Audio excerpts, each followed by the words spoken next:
할렐루야, 영정온 누리교회 도육한 목사입니다. 우리 하나님은 중심을 보시고 우리 마음의 태도를 살피시는 분이십니다. 우리의 외모나 드러난 행위가 중요하지 않아서가 아닙니다.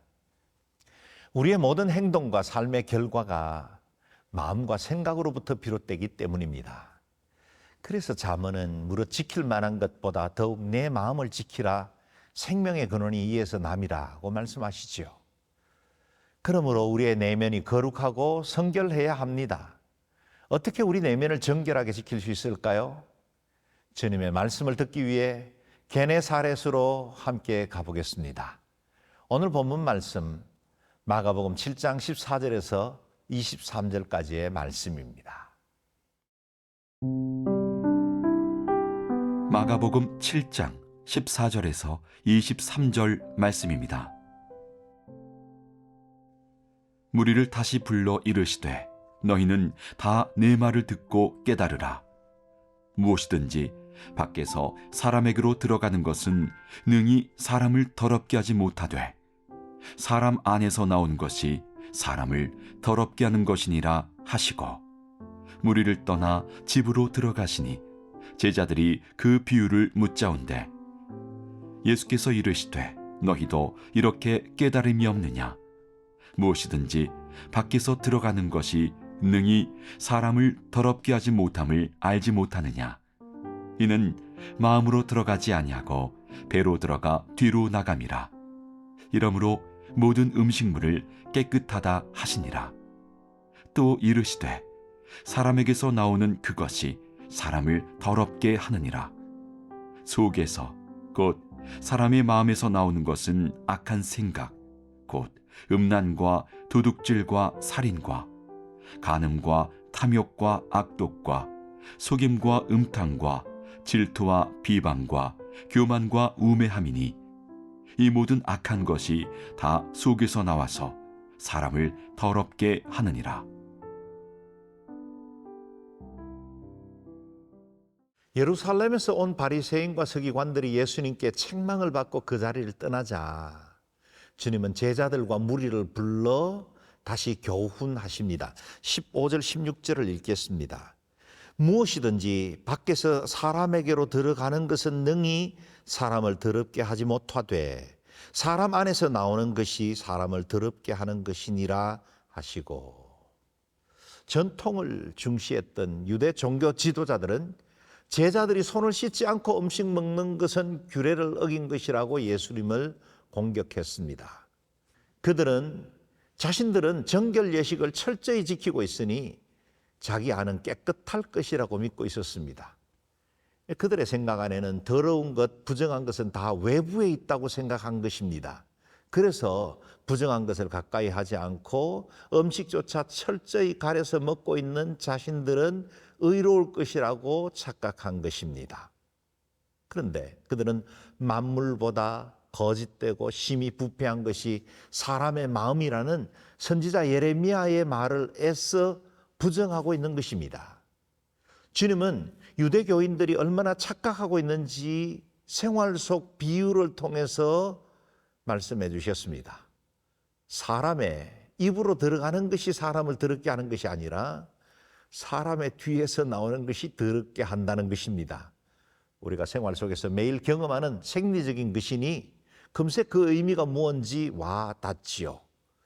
그런데 무리들이 다 떠나고 난 한 집에 들어갔을 때, 주님과 제자들만 남았을 때 제자들은 이 비유가 가진 의미에 대해서 다시 묻습니다. 주님께서 책망하십니다. 너희도 이렇게 깨달음이 없느냐? 아마 제자들이 이 예수님의 비유가 주는 교훈이 무엇인지 모르지는 않았을 거라 생각합니다. 의미는 알겠지만 충분히 공감이 되지 않은 것이겠지요. 예수님의 가르침은 당시 유대교 관습에 젖어들어 있던 제자들에게는 너무나 파격적인 것이었습니다. 제자들은 어려서부터 자신들이 배웠고 생활화되어 있었던 유대교 전통에 익숙해 있었습니다. 수제자였던 베드로조차 정결 문제로부터 자유롭지 못했습니다. 그래서 베드로가 욥바에서 본 환상 사건 기억하실 겁니다. 하늘로부터 큰 보자기 같은 것에 수많은 동물들이 있었고 유대인들이라면 결코 먹지 않았을 부정한 동물들도 포함되어 있었습니다. 베드로는 자신은 어려서부터 부정한 동물들 먹어본 적이 없다며 명령을 거부합니다. 그때 하나님께서 깨끗하게 하신 것을 네가 속되다 하지 말라는 말씀을 3번이나 듣습니다. 그 직후에 고넬료가 보낸 일행이 도착했고 그들의 초대를 받습니다. 만약 그런 환상이 없었다면 베드로는 이방인의 집에 들어갈 수 없다며 단호하게 거절했을 수도 있겠습니다. 베드로가 순종하여 고넬료의 집을 방문했고 말씀을 전했을 때 과연 이방인의 집에도 오순절과 똑같은 성령의 역사가 일어났습니다. 그렇습니다. 이렇게 고정관념이 무서운 것입니다. 전통에 갇혀 있으면 정통조차 잃어버리기가 쉽습니다. 19절 말씀을 보십시오. 이는 마음으로 들어가지 아니하고 배로 들어가 뒤로 나감이라. 이러므로 모든 음식물을 깨끗하다 하시니라. 우리가 입으로 먹는 음식은 마음으로 들어가지 않고 배로 들어갑니다. 그리고 뒤로 나오지요. 그러므로 음식이 나를 더럽게 하거나 부정하게 할 수 없다고 하십니다. 물론 우리는 몸에 좋은 음식을 가려서 먹어야 합니다. 아무 것이나 먹고 마시면 우리 몸을 해치죠. 특히 우리 정신과 마음을 환각 상태에 빠지게 하고 자신과 타인을 해칠 수 있는 것이라면 보지도 말고 가까이 하지도 말아야 합니다. 그러나 보편적인 음식은 일정한 필요한 영양소를 우리 몸에 제공한 이후에는 배설물이 되어 버립니다. 그것이 내 몸이 들어갈 때와는 달리 나왔을 때 우리는 더럽게 여기고 가까이 하지 않으려고 하지요. 진실로 우리가 경계해야 하는 것은 입으로 먹는 음식물이 아니라 우리 마음과 중심을 더럽게 만들 수 있는 것들을 경계해야 합니다. 눈으로 보고 귀로 듣는 것을 가려서 취할 줄 알아야 합니다. 우리 입술에도 파수꾼을 세워야 하지만 우리 눈과 귀에도 언약을 세워야 합니다. 요즘 우리는 큐티 방송을 통해 신앙의 유익한 정보를 얻기도 하지만 동일한 플랫폼 안에는 부정하고 더러운 것들도 접할 수 있는 많은 컨텐츠들이 있지 않습니까? 인터넷과 다양한 SNS를 통해 진리의 말씀을 접할 수도 있지만 이런 채널에 사이비 이단 사설들도 활개치고 있는 것이 사실입니다. 서점에 수많은 책들이 쏟아져 나오지만 우리 신앙을 바르게 지켜줄 수 있는 양서들이 있고 또 이단 사설을 가르치는 것들도 있습니다. 잘 구별할 줄 알아야 합니다. 그러므로 음식보다 더욱 우리 마음을 지키고 우리의 눈과 귀를 지켜야 합니다. 바른 진리를 분별해낼 수 있는 판단력이 필요합니다. 그래야 우리의 마음을 정결케 하고 거룩하게 지켜낼 수 있습니다. 저와 여러분을 진리 가운데로 이끄시는 보혜사 성령님이 늘 우리의 마음과 생각을 지켜주시기를 기도합니다. 그분에 의해서 우리가 거룩한 삶 살게 되기를 기도합니다.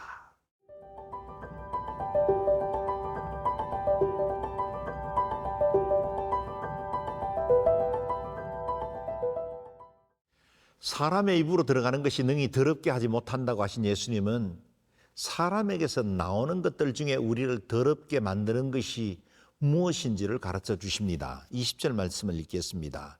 또 이르시되 사람에게서 나오는 그것이 사람을 더럽게 하느니라. 사람의 마음에서 나와서 사람을 더럽게 만드는 것 12가지를 대표적으로 들어주셨습니다. 21절과 22절에 나오는 리스트들이죠.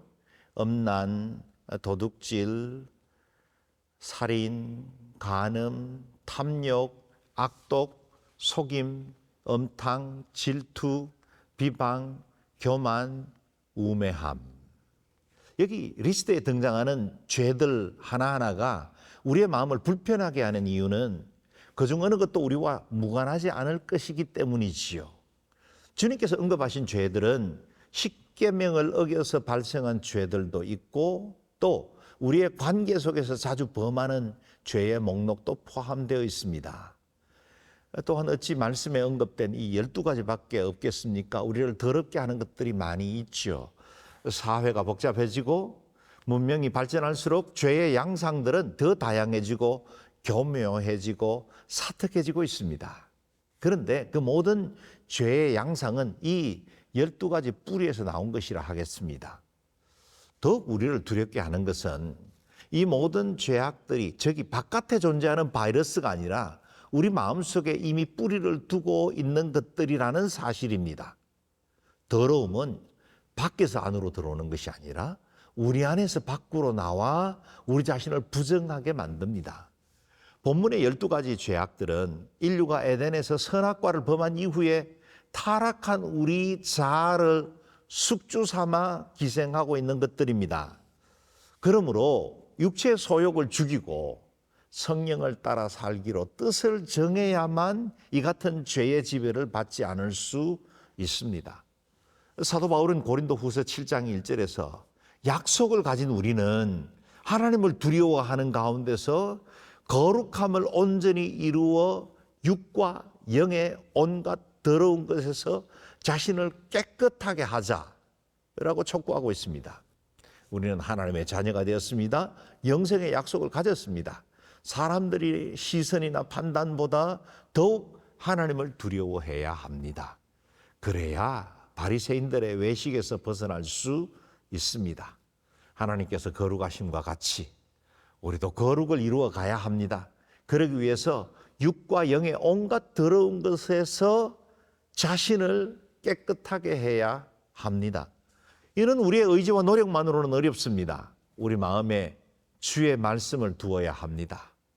내가 주께 범죄하지 아니하려 하여 주의 말씀을 내 마음에 두었나이다. 시편 기자가 고백한 것처럼 우리 마음에 말씀이 지배하고 있어야 죄가 우리 마음 안에 또아리를 틀지 못합니다.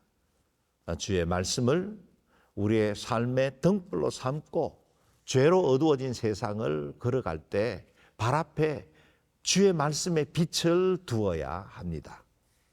그러고 보면 지금 우리가 말씀을 묵상하고 사모하는 이 시간은 얼마나 소중하고 귀한 일입니까?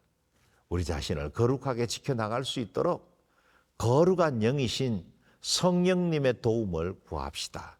새 영을 너희 속에 두고 새 마음을 너희 속에 두겠다 말씀하셨습니다. 이 약속 붙드십시다. 성령님이 임할 때 율법으로 굳어진 마음을 제하고 은혜로 부드러워진 마음을 소유할 수 있습니다. 말씀과 성령의 능력이 아니고서는 죄의 유혹을 이길 수 없습니다. 우리를 더럽게 하는 옛사람을 십자가에 못 박고 진리의 말씀으로 승리하는 복된 삶이 되시기를 주의 이름으로 축원합니다.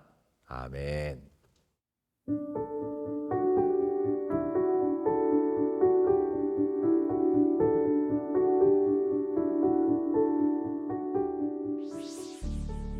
존귀하신 하나님, 우리 안에 뿌리를 깊이 내렸던 옛 사람의 정과 욕심을 십자가에 못 박고 의와 진리로 거룩한 삶을 살아가게 하여 주옵소서.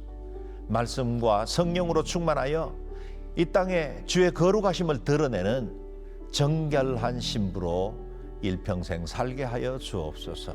예수님의 이름으로 기도합니다. 아멘.